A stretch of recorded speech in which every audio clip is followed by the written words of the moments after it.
Então a gente vai caminhando para o fim aqui dessa conversa. Deixa eu passar para o professor, então, Luciano, primeiro, já que a gente está falando de distensão, né, de caminhos para a pacificação do Brasil, professor, como é que a gente faz para não ser empurrado para esse abismo?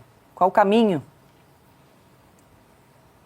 Bom, Paula, eu queria começar a responder essa sua pergunta com uma observação. O Brasil já tem mais de 130 emendas constitucionais. E o Congresso brasileiro, né, tanto a Câmara quanto o Senado, eles detêm ainda o poder de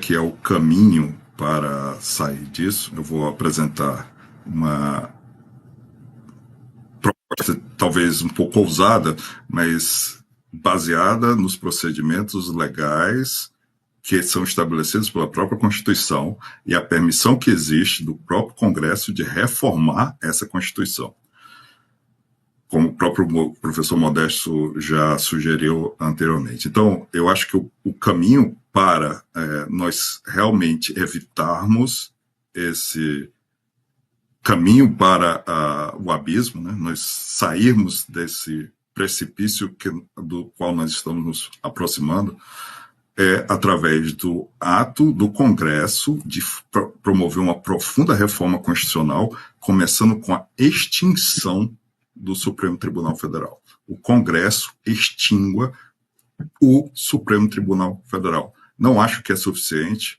haver impeachment de ministros, isso não é mais suficiente. Tem que ser extinto o Supremo Tribunal Federal e imediatamente criado uma Corte Constitucional que não tenha a prerrogativa de julgar ninguém e que tenha simplesmente a prerrogativa de declarar constitucionais ou não as outras normas, as leis e as outras normas.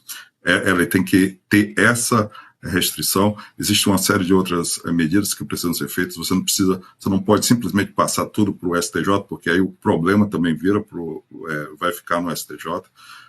O professor Modesto também, na sua proposta de Constituição, tem uma ideia muito interessante de haver um processo de rotação com um mandato fixo e limitado para esses ministros do Supremo Tribunal.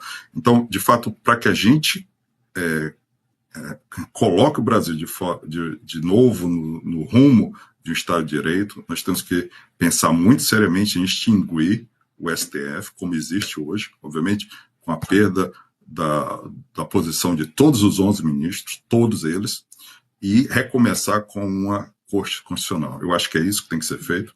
E aí você falou sobre a pacificação. De fato, é uma coisa curiosa, né? Nós estamos vendo agora, já assistimos assim, muitas condenações das pessoas que se envolveram nas manifestações do 8 de janeiro, e nós escutamos vários intelectuais se manifestando contra a anistia. A anistia ocorreu no passado, no Brasil, exatamente como um mecanismo para se chegar à pacificação do país no passado.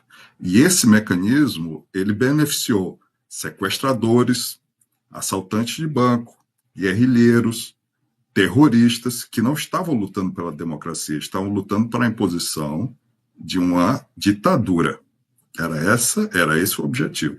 Então, essa anistia que houve no passado e que permitiu a pacificação do país beneficiou, repito, sequestradores, assaltantes de banco, terroristas e guerrilheiros.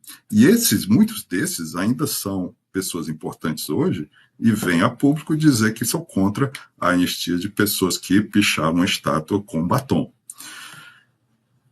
Eu tenho que, na verdade, dizer que esse processo de anistia, de certa forma, eu acabo concordando com eles que não pode ter anistia, mas não para esses, porque muitos deles já pagaram muito mais do que se pode atribuir aos atos de vandalismo que foram praticados.